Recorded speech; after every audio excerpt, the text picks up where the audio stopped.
সালাতু ওয়াসসালাম এই দোয়াটা যখন আল্লাহর কাছে করেছেন, আল্লাহ পাক রব্বুল আলামিনের কাছে অতি বেশি পছন্দনীয় হয়েছে, যার কারণে আল্লাহ পাক রব্বুল আলামিন এই দোয়াটাকে আপনার আমার নবী সরকারে দু জাহান জনাব মুহাম্মদ রাসূলুল্লাহ সাল্লাল্লাহু আলাইহি ওয়াসাল্লামকে দিয়েছেন। সুবহানাল্লাহ। মহতারাম, আপনারা বিভিন্ন সময় বয়ান শুনেছেন যে নবীকে আমাদের ভালোবাসতে হবে। নবীর ভালোবাসা ব্যতীত কিয়ামতের দিন নবীর সুপারিশ পাওয়ার আশা করা যায়? বলেন, আশা করা যায়? নবীর ভালোবাসা যদি আপনার আমার অন্তরের ভিতরে না থাকে, কিয়ামতের দিন নবীর সামনে কি আমরা দাঁড়াতে পারবো? আসলে আমরা একটু আজকে অন্য বিষয়ে আলোচনা শুনবো যে আসলে প্রকৃতপক্ষে শুধু কি আমরাই নবীকে ভালোবাসি, না নবী সাল্লাল্লাহু আলাইহি ওয়াসাল্লাম আমাদেরকে ভালোবাসেন এবং বেসেছেন, এখনো বাসেন এবং কিয়ামতের দিনে বাসবেন? এই বিষয়গুলো সম্পর্কে আমরা একটু সামান্য পরিমাণ আলোচনা শুনবো। তো আল্লাহ পাক রব্বুল আলামিন আপনাকে আমাকে এমন একজন নবীর উম্মত বানিয়েছেন, একটা দুর্বল রাওয়ায়াত, দুর্বল বর্ণনায় পাওয়া যায় যে আমাদের নবীর উম্মত হওয়ার জন্য অন্যান্য নবীরা পর্যন্ত আল্লাহর কাছে দরখাস্ত করেছিলেন। আল্লাহ পাক অন্য কোন নবীর দরখাস্ত কবুল করেন নাই, শুধু একজন নবীর দরখাস্ত আল্লাহ কবুল করেছেন, তিনি হলেন ঈসা রাসূলুল্লাহ আলাইহিস সালাতু ওয়াস সালাম। ইহুদিরা বলে তারা ঈসা আলাইহিস সালাতু ওয়াস সালামকে হত্যা করে ফেলেছে। আল্লাহ পাক রব্বুল আলামিন সূরা নূর দুই নম্বর পৃষ্ঠায় আসছে, আল্লাহ তাআলা বলেছেন ওয়া কাতালুহু ওয়া মা সালাবুহু ওয়ালাকিন শুববিহা লাহুম। আল্লাহ বলেছেন যে ইহুদিরা এরা ঈসাকে হত্যা করতে পারে নাই, শরীরেও চড়াইতে পারে নাই। আল্লাহ পাক রব্বুল আলামিন ওনাকে আসমানে উঠিয়ে নিয়েছেন, কিয়ামতের আগ মুহূর্তে উনি আবার আমাদের নবীর উম্মত হইয়া আমাদের নবীর শরীয়তের অনুসারী হয়ে তারপরে দুনিয়াতে আসবেন। সুবহানাল্লাহ। বলেন, নতুন কোন শরীয়ত নিয়ে আসবেন না, আমাদের নবীর শরীয়তের অনুসারী হয়ে তিনি দুনিয়াতে আসবেন। তো এই নবীর উম্মত আল্লাহ পাক রব্বুল আলামিন আমাদেরকে বিনা দরখাস্তে বানিয়েছেন। আমরা আল্লাহর কাছে কোনো দরখাস্ত করেছি কোনদিন? বলেছি যে আল্লাহ আপনি আমাদেরকে শেষ নবীর উম্মত বানান? বিনা দরখাস্তে আল্লাহ পাক রব্বুল আলামিন আমাদেরকে শেষ নবীর উম্মত বানাইলেন। আমরা খুশি না বেজার? যারা বলেন খুশি না বেজার?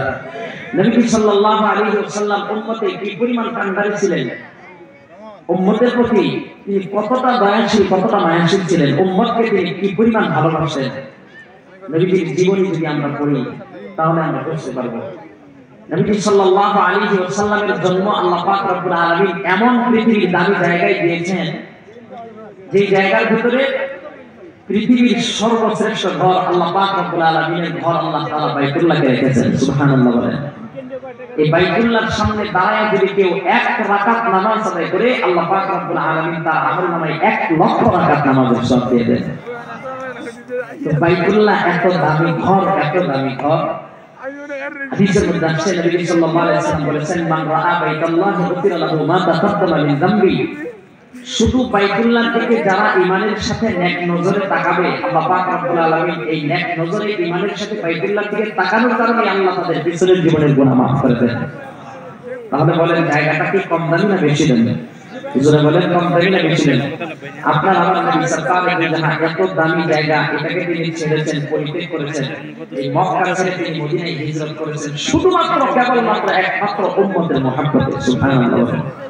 তাইফের ময়দানে নবীজি গিয়েছেন, মার খেয়েছেন, রক্তাক্ত হয়েছেন, তার জুতা মোবারক রক্তে রঞ্জিত হয়েছে শুধুমাত্র উম্মতের ভালোবাসার প্রমাণ দিতে গিয়ে। সুবহানাল্লাহ। বলেন, উহুদের ময়দানে কাফের মুশরিক বেঈমানদের বিরুদ্ধে যুদ্ধ করে কাফেরদের তরবারির আঘাতে নবী সাল্লাল্লাহু আলাইহি ওয়াসাল্লাম তার দাঁত মোবারক শহীদ করেছেন উম্মতের ভালোবাসার প্রমাণ দিতে গিয়ে। সুবহানাল্লাহ বলবেন না?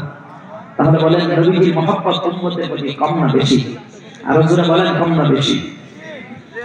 মুসলমান একটু দিল দিয়ে আমাদের নিয়তে, হেদায়েতের নিয়তে কথাগুলো শ্রবণ করবেন। আল্লাহ পাক রব্বুল আলামিন আপনাকে আমাকে এমন দামি নবীর উম্মত বানাইছেন, আপনার আমার নবী সরকারে দু জাহান উম্মতের মায়ায় পড়ে, উম্মতের মহব্বতে পড়ে তিনি তার দুনিয়ার সুখ আনন্দ যা কিছু আছে সব কিছু তিনি বর্জন করেছেন, শুধু উম্মতের মহব্বতে পড়ে, উম্মতের ভালোবাসায় পড়ে। নবী সাল্লাল্লাহু আলাইহি ওয়াসাল্লাম উম্মতকে কেমন ভালোবাসে কোরআনের ভিতরে আসছে। আল্লাহ পাক রব্বুল আলামিন বলেন, রব্বি ইন্নাহুন্না আযলালনা কাসীরাম মিনান নাস। মূলত এই দোয়াটা ইব্রাহিম আলাইহিস সালাতু ওয়াস সালাম তিনি আল্লাহর কাছে করেছিলেন। হযরত ইব্রাহিম আলাইহিস সালাতু ওয়াস সালাম আল্লাহ পাক রব্বুল আলামিনের কাছে একদিন দোয়া করতেছিলেন আর বলতেছিলেন, মালিক আয় আল্লাহ, আমার উম্মতকে মূর্তি গোমরা করে ফেলেছে, পথভ্রষ্ট করে ফেলেছে। রব্বুল আলামিন আয় আল্লাহ,